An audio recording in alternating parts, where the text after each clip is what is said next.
Robert Howdigi, thank you very much for taking the time to share memories about the incident that took place in San Bernardino, December 2nd, 2015. Before we get there, just tell us how long you've been in law enforcement and what kind of different jobs you've had within law enforcement. First of all, Preston, I want to thank you for having me today. And to answer your question, I've been in law enforcement nine and a half years. I'm going on 10 years in January as a peace officer here in the state of California. Yeah.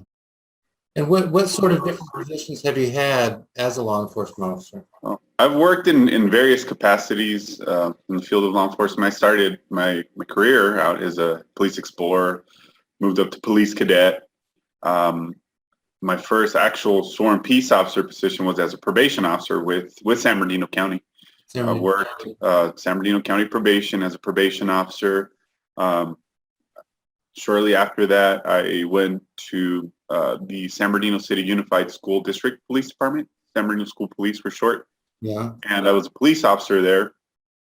I also worked as a field training officer. I trained officers, new officers while on patrol. I was a school resource officer. I worked patrol, the patrol divisions, taking calls, just patrol calls, responding to various district sites, and just handling law enforcement duties, enforcing laws, doing traffic stops, doing regular police work. There's a big misconception with people about school police and what they do and their roles. I mean, we're full sworn police officers.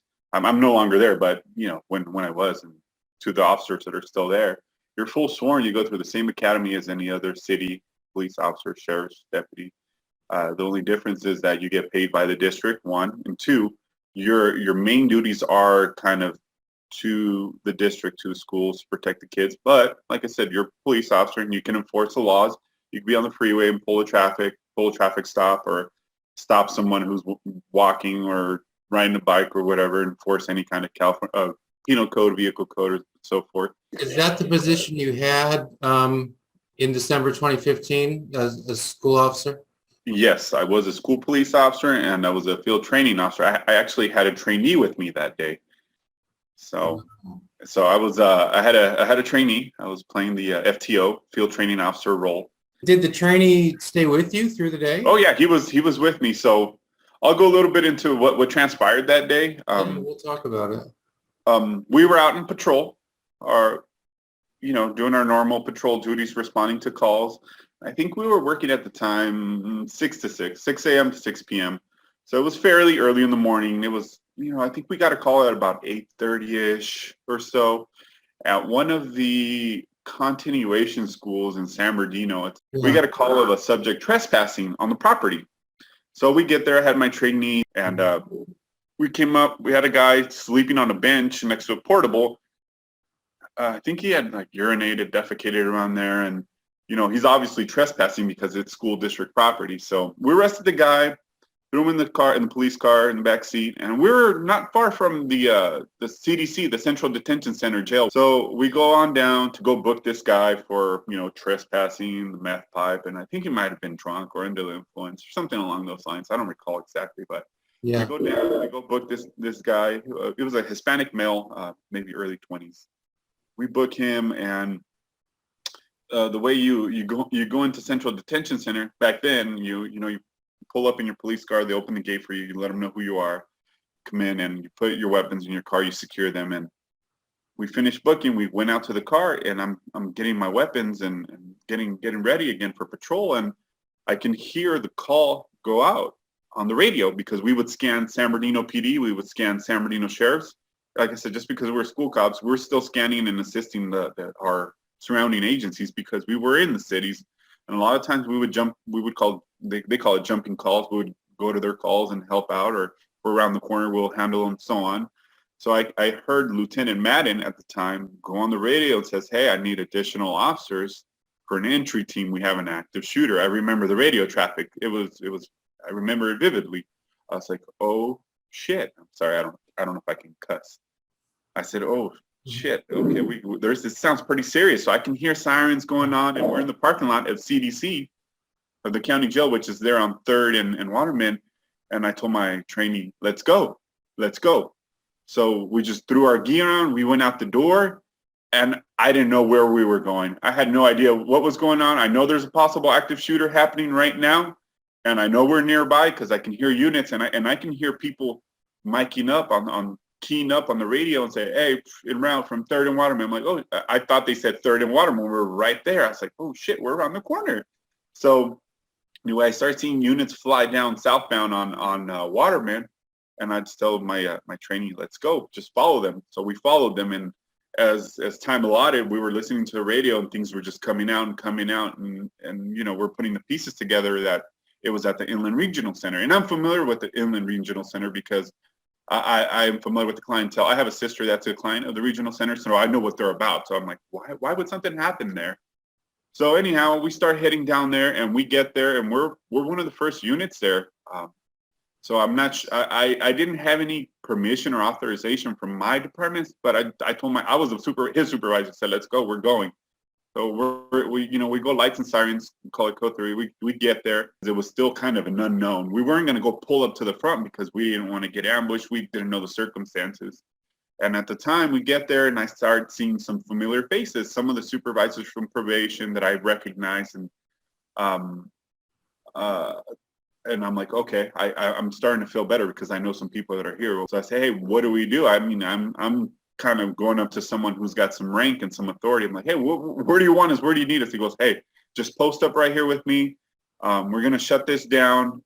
And we started setting up triage because I think more information started coming out that there's multiple victims inside. And at the time, like I said, we're probably one of the first, I would say, between 5 and 10 units there, like police cars. So at that time, my administration didn't want us to go in. They said, hey, you're not going in. I don't know why. I'm not bashing them or anything. But I said, okay, cool. So I got some direction from somebody who's got some stripes there and said, you're going to set up some triage. Let's block this intersection here, Park Center Drive, which is one of the lights. I think it's on the southwest corner of the regional center. There was 2 lights, 2 entrances. So we set up there, and fire trucks, and everyone starts rolling in, the media, everyone starts coming. We block it down, and we start providing security for the triage teams, for the fire department, for the ambulances. And I remember there used to be a golf course across the street. So I get out, I remember slinging on my AR and telling my trainee, okay, let's start providing security. And at the time, I remember, like, it was still the unknown. We don't know where the suspects are. We know they're still outstanding. We don't really know what they look like or what they're driving. They can go, chain switch cars or whatever.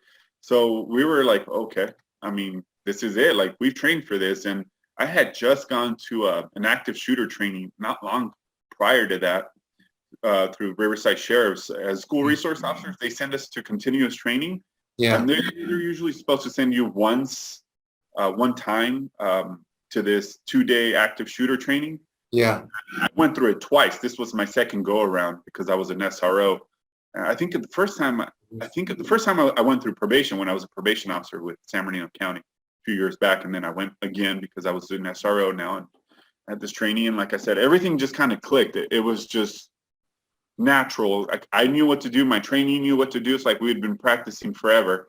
So we got there, we started setting up, and I remember where we set up the triage, there was the golf course right next to it, and there was a little shed down at the bottom by the entrance of the golf course, and it was still unknown, and there was still information coming out that there was possible IEDs, explosives set up around there, and I just thought to myself, like, I don't want to keep keying up on the mic because I don't want to tie up radio traffic. This is crucial. This is real important right now. So I told my trainee, I said, hey, look, we got to do what we got to do. We have to go clear this little shed because they're going to start setting them triage here, and we have no idea what's in there, if anyone's in there, or what's going on. I say, and at this point, we're not going to put it out over the radio because we don't want to take up radio traffic. This is real stuff right here. So we went down there. I remember I was scared. I'm not going to lie. I was scared. I was like, all right, let's go clear this. So we went down there, just he and I. No one else knew that we went down there. I mean, we could have been ambushed. We could have blown up. No one would have known. So we go down there, we clear it. There's nothing. The scene's pretty clear. We kind of clear our little area down by the golf course, and everything was good. And we start, like I said, providing security for the triage as they set it up. And they started bringing bodies out. They started extricating, and we were helping midway, bringing out bodies and pulling bodies out of the cars. And at that point, it kind of started progressing to like I would call like bagging and tagging. Like, you know, the triage, you know, there were some people that were obviously had like, you know, extremities hanging out, gunshot wounds. We were carrying people out. Some people I knew were deceased. Some people were barely hanging on. So we were loading people up on ambulances. We were loading people up in helicopters. We were laying people down. So obviously some were deceased. And that's just, you know, it was just fluid. We were just doing what we could to help. And I remember I was wearing a short sleeve shirt, a polo shirt that day. My uniform was a polo shirt, blue polo, blue tack pants, tactical pants. I remember having a lot of blood in my arms from carrying people. And at that point I said, look, it doesn't matter. We're trying to save as many lives as we can. We're going to do what we can, load everybody up. And I remember it like it was yesterday, you know, carrying people, laying people down. And at one point, one of my duties and my trainee's duties, or it was still my trainee, we had a pile of the decedents. We were guarding dead bodies. So there was a little block wall that kind of curved at the entrance of the golf course. There was like one here and one here. Then you go in the driveway. And I remember we had, I would say maybe 5 to 6 or maybe 8 of the decedents that passed that day, and we were guarding their bodies. My responsibility and my trainee's responsibility for 4 or 5 hours was to watch these bodies, and we had them covered up, obviously, so that the media doesn't come and, you know, try to video them and to give them the privacy and you know, try to protect as much as we can. And I just remember sitting there like, man, this is one of the saddest days like in my career. Like this is horrible. And just seeing everything going on and processing everything, it was tough. It was one of the longest days in my career that I can recall. We didn't get out till very, very late. But as we're doing this, we're still watching the bodies, and we go into the golf course where they try to move most of the people into from the IRC and then start busing them out to the local park. I think it was Nunez Park where they started busing them out to. So we were there for several hours on that end of the near the golf course. And at one point, more people from my agency came, and one of the supervisors or two more people just started coming in. The call started coming in that there was an exchange of fire. There was a shootout, an ongoing shootout with the police. That's when it came out that the undercover units spotted the suspects in Redland. So my sergeant's like, let's go. So I told my trainee, hey, let's go, let's pack it up. So I remember going down Waterman Avenue. We jumped in our car. We went southbound on Waterman, and we went on San Bernardino Avenue, which is right there. We went eastbound, and we're probably doing about 100, 120 miles an hour trying to get there. And I just remember having my AR, and I had it out the window. Like I was sitting passenger because I'm the training officer, and I was just ready to just put it down and just point and shoot. I was ready to engage. This time I hear that these guys are shooting it out with the cops. Like we're going to try to eliminate the threat and put a stop to this, because there's too many people that have already been killed, and it needed to be stopped. So I remember getting there to San Bernardino Avenue, and we were probably about 30 cars back, and I think the dust had just settled from the shootout. So we get there, and there was word put out that there was possibly an outstanding subject that ran off. So I don't know if you remember that. They said a guy in a camouflage pants or shorts took off running. So a potential additional suspect outstanding. So while we're there, we kind of take position because we don't know what's going on. We don't know if this potential suspect or outstanding person is still at large. 1, if they're involved. 2, if they're armed. So we kind of take position and start, covering, concealing, and watching the houses to our right.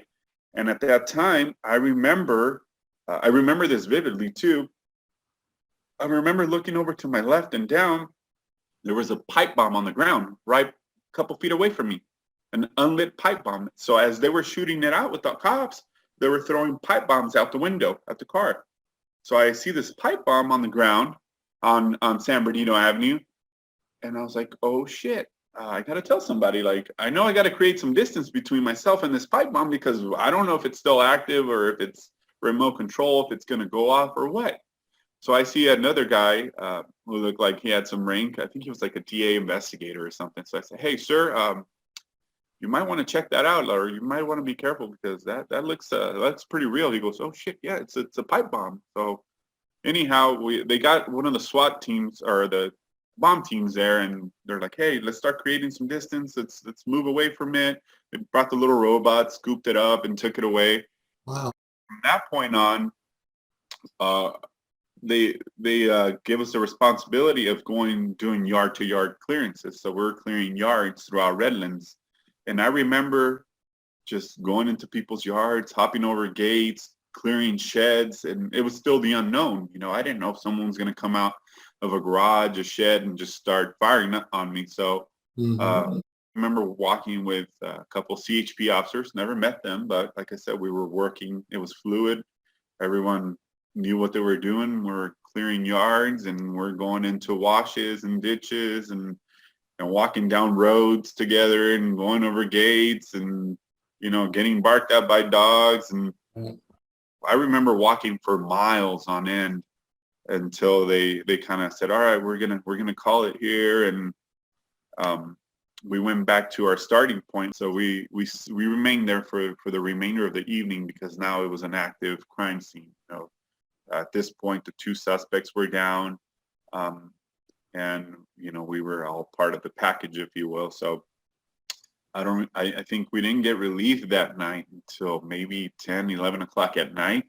And they made everyone on my department at least go see the counseling team after that down at the sheriff's headquarters.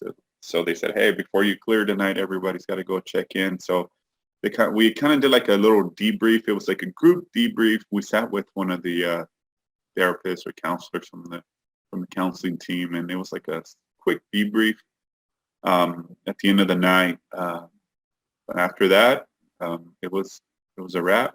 Tell everybody to go home, and if you need to go talk to someone, you can. But there's really no follow up after that. It was just like if you want to, but it was pretty. It was a wild day. It was crazy. I still remember it. And for many years, I would drive by that intersection of Waterman north of, what's that, Orange Show, going towards the IRC. I would get the memory sometimes for maybe 2, 3, 4 years later. It would still come back sometimes. I would remember across the street, the golf course and the pile of bodies. That was what I would recall remembering. And it was rough. Well, but, so you've just given us the whole story, and my thought is to kind of go back and walk through some things. Let's start at the end. When did you realize, as you're describing these things, you're on San Bernardino Avenue. That's where the firefight takes place, right? San Bernardino. Correct. Yes, sir. So you're there. I'm here in Arkansas watching it unfold, because you got the helicopters above. And, and I'm not the only one. Millions of people are watching this unfold. You're on the ground. When was it that you realized, did you kind of know as it was unfolding that, obviously this is the biggest thing you've experienced up to now, but when was it you realized that you had, you were involved in something that, if a person's going to write a book on radical Islamic jihad, radical Islamic terrorism, ISIS, and the impact of that on the states, San Bernardino is going to come up. All of a sudden now we're in an event that's going to show up in the history books. When was it when you realized that you had just as part of your work, become part of that story? So I think while I was at the golf course, a lot of things were running through my head. It's still the unknown. They're still outstanding. And I start getting text messages and phone calls from people, from family, from people. Hey, we saw you on TV. Yeah. People up north, in Northern California, from all over. I'm like, what? I realized that it was a big deal. It Yeah. was worldwide. Like everyone's watching. I think even family in Mexico were watching this unfold. I'm like, wow, this is pretty serious. But I realized because of the casualties and everything that has happened, like this is pretty serious. It's probably one of the most brutal, violent attacks on U.S. soil since 9/11. And I'm thinking about all this, and I remember 9/11. I was a junior in high school, and I was watching the news. I would watch the news every morning as I was leaving to go to school. We had the TV on in the living room, and I remember this happening, watching this as I walk out of the living room, watching TV in my house, and go to school, and kind of not knowing what's going on, but having an idea, and the teachers and everyone talking about it. But that's when it happened, while I was at the golf course, and everyone's calling me up and texting me. Just real generally speaking, and then I, kind of want to go back and walk through some things. What are the words that you would just attach to that date? So, so the question is December 2nd, 2015. You've got this earlier thing with this guy who's trespassed on school property. It's interesting to me, even as you were sharing that story, there were some parts of it that you didn't remember, because that's sort of the daily kind of stuff you have to deal with. Right. Whereas here you're talking about things that you remember quite clearly.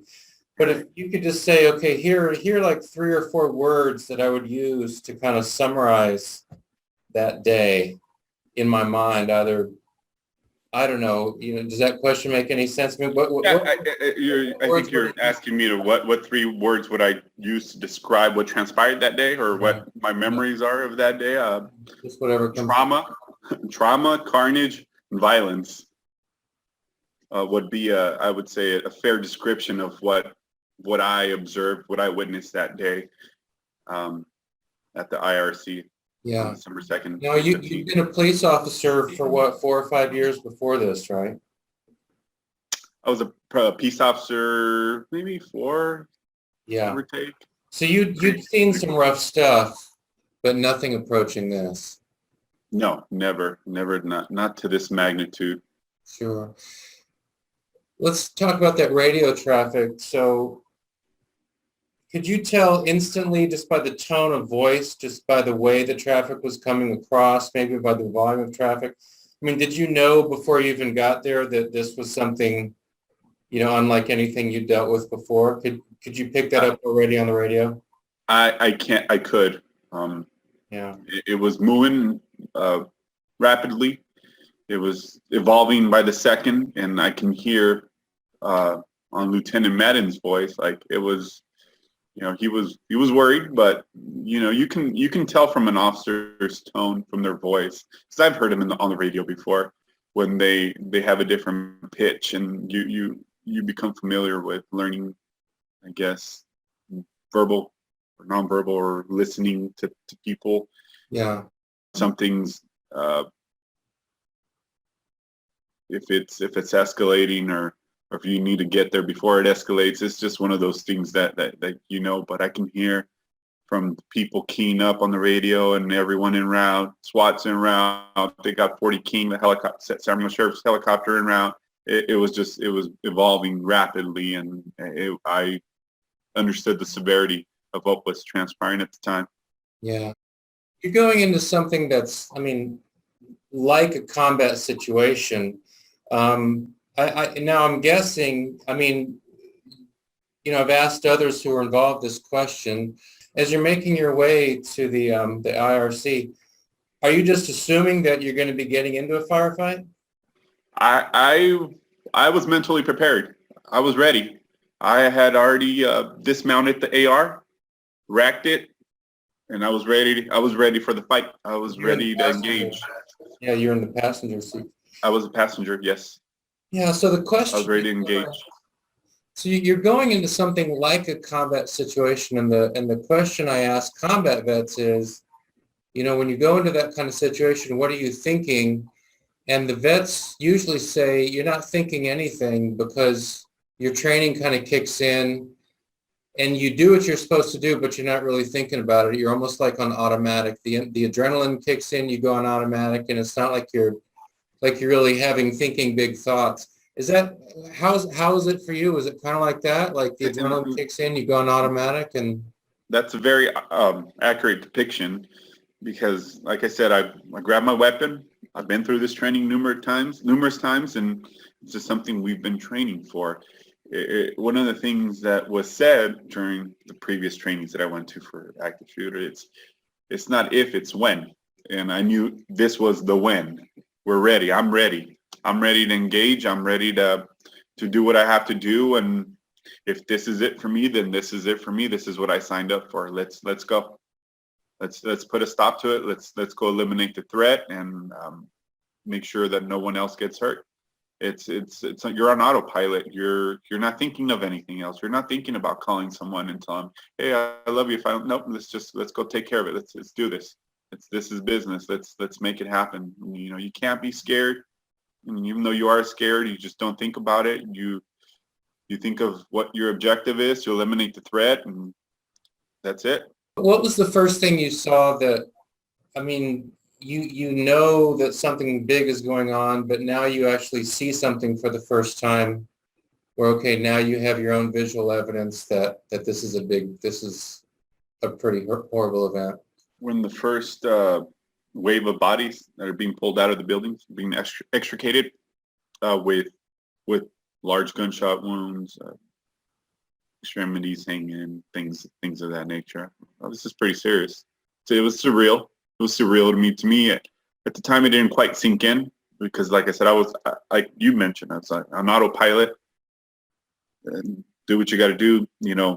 Start patching people up. Let's start loading them up. It's just, you really don't think much of it, but it became surreal. And when they started pulling bodies out, start bringing them out, and the blood, and you're carrying people out, and you're loading them up, and it got real fairly quickly. Wow. And you said that one of your responsibilities that day, one of your main responsibilities of that day was to, I think, mostly to keep the media away from the bodies, right? Correct. That was the main thing. Yes, sir. And you said you basically were doing that job for several hours? Yes. So, I mean, at some point, I don't know, does the thing start going through your mind? I mean, 10 minutes is one thing, but now you're there for 3 or 4 hours.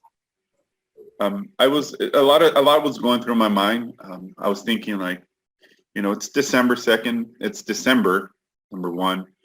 I was just thinking, like, how many people or how many families are gonna not have their family members for this Christmas, because of the casualties that I've already witnessed.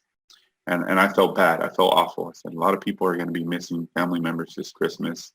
And then I started praying for a lot of them. I started, praying to myself. I was praying for them, praying over them, the people that were there. That's probably about the only thing I could help to do at the time, because I felt awful. And it was sad. It was heartbreaking to see all these people. And, for all I knew, maybe I knew someone. There was someone probably there that I recognized or known in some way or another, or somehow connected to me. But it was, as a human being, you still have feelings, you kind of go into the autopilot mode or robotic mode. But, at the end of the day, a lot of people think like we're robotic. We don't have any feelings. Yeah, we still have feelings. I have feelings. I'm human. I'm a human being. And it was still sad because, like I said, this is someone's dad. This is someone's mom, this is someone's brother, this is someone's sister, aunt, so on and so forth. And to know that it was so close to the holidays, it was even worse. I felt even more bad. I was like, man, this sucks. Just time and everything that's going on. Those were the things that were going through my mind at the time. So you said that, word came in that that they knew where the shooters were, had gotten out to San Bernardino Avenue, and then you head there and you describe yourself as, you've got your AR out the window and you're ready to, I mean, you're ready to engage right away.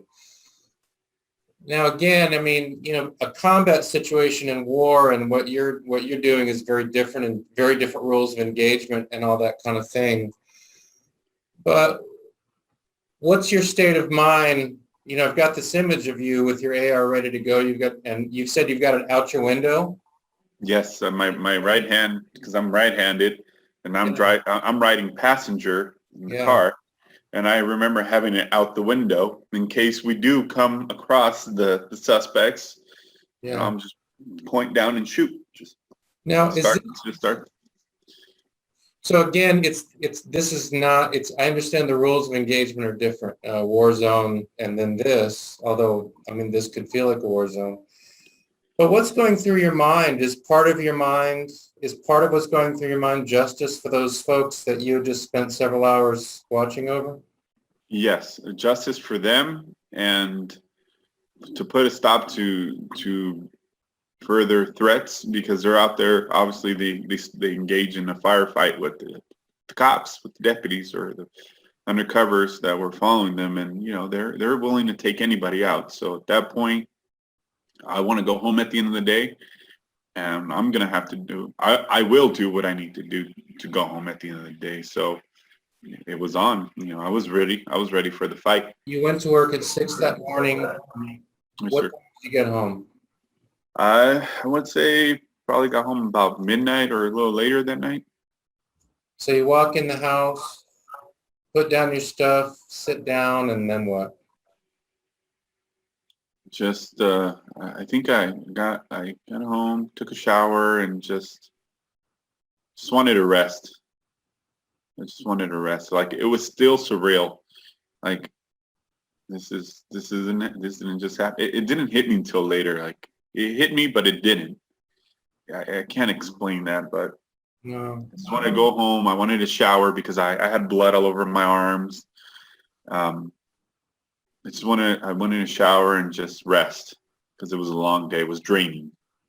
So I think I may have worked the following day. So I rested. I might have come in a little later the following day because I worked so many hours the previous day, well, that day. So Wow. went back to work. Like, hey, I'm back. What's next? I mean, what was that how it was? Did you say, okay, well, that was yesterday at work and this is today at work, and so just turn the page? Just another day. Let's move it along. I mean, everyone was still on high alert because everything that had happened, you know, it was a big deal everywhere. The districts had the schools on lockdown and everything, and it was something else. But I went back to work. It's just like back to business, regular business, and what's next. Did you notice a greater sense of appreciation from folks in the community? Yes, there was a lot of support from the community, a lot. My experience of this was I was at the gym where I work, and then I got out of the gym, got to my office, and saw a headline that something was going down in San Bernardino, which is where I grew up. And, you know, and then the story started unfolding. I probably saw you on the screen, although I didn't, you know, I wouldn't have known you at the time. So then I went home and watched it unfold. And, you know, for most people in the country, it was just this horrible event that was happening in the city that maybe they'd heard of, but didn't have any personal connection to. But, you know, you're mentioning Waterman, you're mentioning San Bernardino Avenue, you're mentioning the golf course. You know, these are all places that I knew as a kid. Even now, I feel very sad, you know, when I think about it. And I remember, you know, at home, my eyes just welled up and just, you know, I mean, look, San Bernardino, you know, everybody knows San Bernardino's got its difficulties, right? But, you know, this is a different thing, and it was just so sad. You know, but the reason I'm saying all this is I'm watching all these police officers, these different law enforcement people who are there on the scene, you know, who are taking care of this. And you're one of them, you know. And I really appreciate that you were there, you know. and that you were ready. I mean, these folks, by the time you got there, they'd taken off, and then they got in that firefight later on, but you were ready for whatever came up, So I really appreciate that, man. Thank you for being there. Thank you. I like to say sometimes that, I know it sounds kind of cliche that sometimes things happen for a reason and you're at certain places for a reason. And I'm a true believer that day we got that call at that school for a reason, to take that guy to jail for a reason, because we were literally down the street. We were at 3rd and Waterman, where the central detention, the county jail, is at, and we were meant to be there. So it's just, I don't know, it's probably bigger than me or bigger than you. It's just, I believe that sometimes, again, things happen for a reason. We were there for a reason. Yeah. Help and to respond from our immediate area. It's a rough story, but could we finish up? I mean, as you look back on that day, is there anything you can think of that was inspiring? Anything you can think of that is uplifting? As horrible as that was and as costly as that was, when you look back on that day, is there anything you remember that was inspiring? Well, yes. How everyone came together. First off, how everyone worked together, meaning from the fire department to the ambulance, AMR people, to police and sheriff and highway patrol. But it was just fluid. It's like we had been training for it forever. It was seamless. I mean, granted, what had transpired and the casualties and everything, but the reaction, how everyone acted and just carried out their duties was flawless, and that's just my perspective. But aside from that, how the community and everyone came together after the events, it was pretty inspiring. Like you've mentioned, San Bernardino, it's kind of rough, and a lot of people out here don't care too much for the law or for rules and laws, and for a long time, everyone was about supporting their police, their fire, and everything, and that was pretty inspiring, how the community and everyone came together. Unfortunately, it took an act like that for that to happen, but to know that we have a community and people out here that still care, and that will support us, it keeps you going, and knowing like, hey, we're doing this for a reason. Like it's worth it. It's absolutely worth it. Well, Robert Howdy, I really appreciate you taking the time, and thanks, thank you for your work as a peace officer. Thank you for your work on that day, December 2nd, 2015. And thanks for taking the time to talk about this. I think it's important for folks. This is a big event in the history of San Bernardino, in the history of the country, in the history of the war against terrorism. It's a big event. And so it's important for us to remember it too, and also to remember the victims that day as well as the service of the folks who responded. So thank you for all of that, man. I appreciate it. No problem. No, thank you for having me, and thank you for allowing to share my story. I don't think I've ever shared to this extent what I just shared with you, with anyone else. But thank you. I hope it will encourage others to share their memories as well. Well, thanks a lot, man. Thank you, sir. Appreciate it.